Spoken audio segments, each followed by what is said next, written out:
Assalamualaikum warahmatullahi wabarakatuh. Usulan saya agar Mas Wapres Gibran berhenti atau mengundurkan diri mendapat respon dari banyak kalangan. Ada yang setuju, ada yang tidak setuju. Yang tidak setuju banyakkan para buzzer, para termul dengan argumentasi, ya begitulah. Supaya tidak memperpanjang polemik dan perdebatan, saya ingin membuat perjanjian serius dengan Mas Wapres. Jika Mas Wapres Gibran bisa menunjukkan ijazah SMA atau sederajatnya yang asli, maka saya berhenti mendorong pengunduran diri Mas Gibran. Sebaliknya, jika Mas Gibran tidak bisa menunjukkan ijazah SMA atau sederajat yang asli, maka saya minta Mas Gibran berhenti, mengundurkan diri sebagai Wakil Presiden Republik Indonesia. Karena syarat ijazah SMA atau sederajat itu adalah syarat menjadi calon Wakil Presiden. Supaya serius, saya juga mengadakan sayembara. Siapapun yang bisa menunjukkan dan mendapatkan ijazah asli SMA atau sederajat Mas Gibran, saya akan berikan hadiah 100 juta rupiah. Tadinya mau 1 miliar. Tapi istri saya bilang, aduh, kebanyakan. Maklum kita tidak punya berangkas dengan emas dan dolar.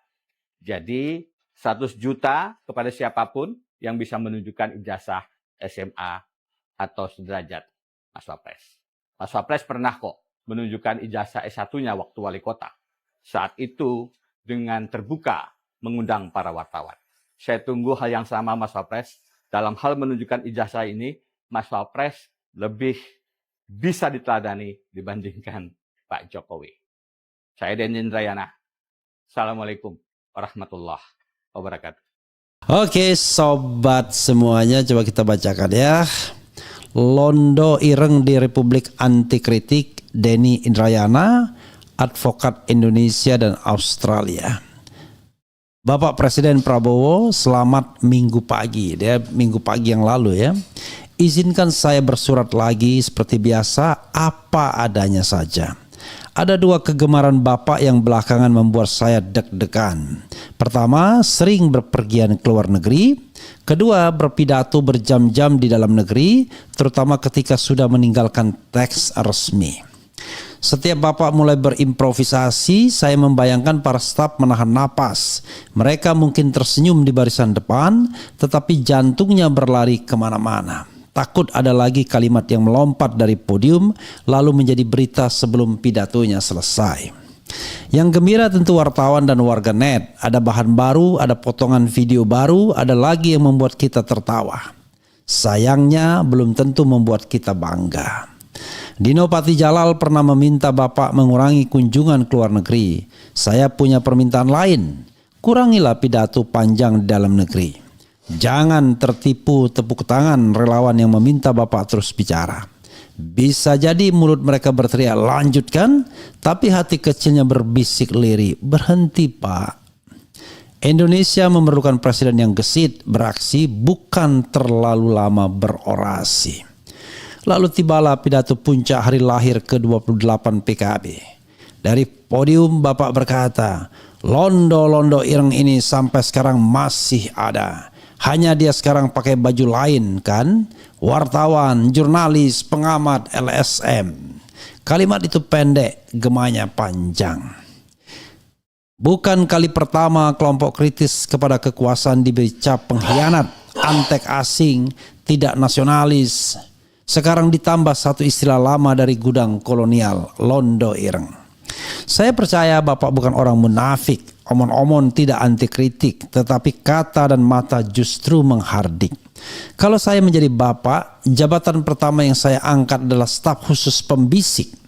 Orang yang setiap pagi wajib membawa kabar buruk, menyampaikan kritik paling pahit, dan mengatakan kepada Bapak Presiden, Bapak keliru. Presiden tidak perlu mencari pujian. Pujian akan datang sendiri, bahkan tanpa diundang. Di sekitar kekuasaan selalu terjadi inflasi pemuja. Kabar baik membanjir dari segala penjuru. Kabar buruk tersangkut di pagar istana. Yang langka justru suara jujur, yang langka justru orang yang berkata apa adanya, bukan ada apanya. Yang langka justru orang yang berani berkata tidak. Jangan terlalu berharap kepada bawahan, Bapak Presiden. Banyak yang bermental hamba sahaya. Jangan pula terlalu berharap kepada kabinet koalisi. Sebagian mendukung selama kursi menteri masih empuk dan anggaran target korupsi masih bisa diketuk. Dalam sistem republik yang demokratik, tidak ada yang lebih berbahaya dari presiden yang anti kritik. Stephen Levitsky dan Daniel Ziblatt dalam How Democracies Die mengingatkan bahwa demokrasi masa kini sering tidak mati oleh kudeta. Ia melemah perlahan dari tangan pemimpin terpilih sendiri. Lembaga pengawas dilemahkan, lawan didelegitimasi, dan kritik diperlakukan sebagai permusuhan. Tidak selalu ada tank di jalan, tidak selalu ada tentara di studio televisi.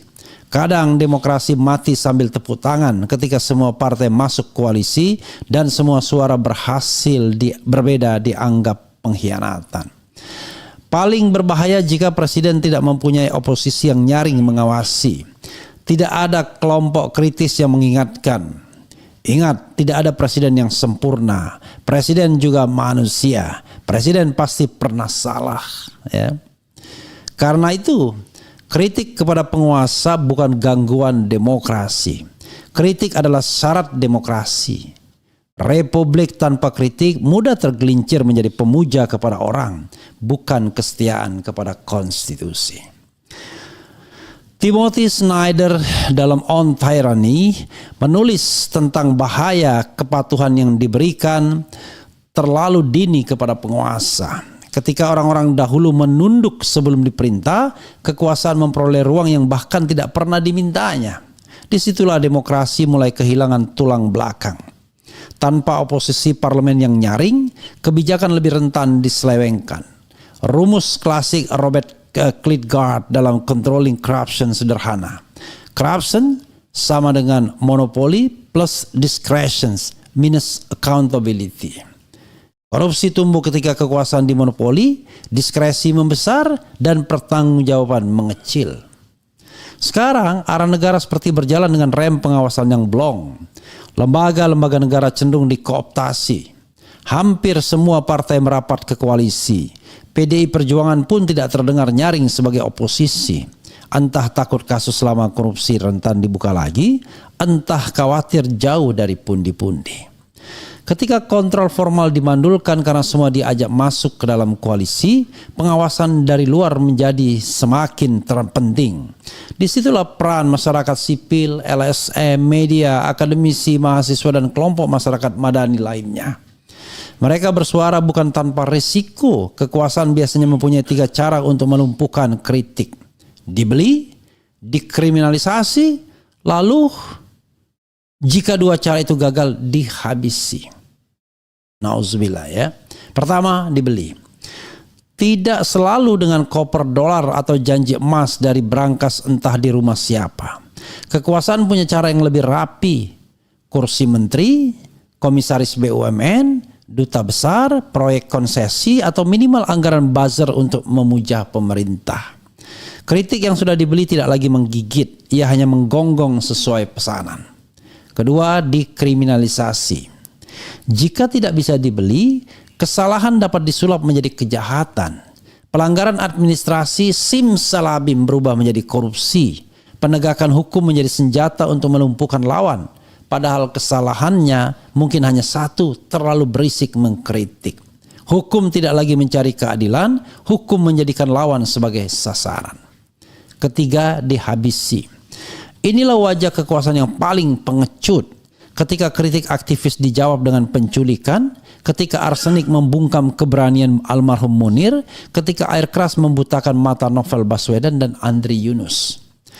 Dibeli, dikriminalisasi, dihabisi, 3 kata itu perlu diulang, bukan untuk membosankan, tetapi supaya kita tidak lupa bagaimana kekuasaan bekerja ketika kritik dianggap musuh bangsa. Bapak Presiden, kelompok yang bersikap kritis bukan pengkhianat negara. Menyamakan kritik dengan pengkhianatan adalah kekeliruan berpikir yang fatal dan wajib diluruskan. Negara bukan hanya pemerintah, pemerintah bukan hanya presiden. Mengkritik presiden bukan berarti membenci negara. Seseorang justru dapat mengkritik presiden karena mencintai republik, bukan karena membenci Prabowo. Sebagai tentara, Bapak mestinya terlatih membaca peta pertempuran. Musuh tidak selalu berada di luar pagar. Kawan tidak selalu duduk di dalam lingkaran. Mereka yang berteriak mengingatkan belum tentu lawan. Mereka yang diam mengamini belum tentu kawan. Lawan tidak selalu oposisi, kawan tidak selalu koalisi. Koruptor, Bapak Presiden. Merekalah pengkhianat bangsa yang sesungguhnya. Mereka jelas tidak duduk di bangku oposisi yang sulit memperoleh proyek makan bergizi. Koruptor ada di lingkaran koalisi Bapak sendiri. Ada di lingkaran maksudnya. Mereka menyamar menjadi menteri, Jampitsus, kepala BGN.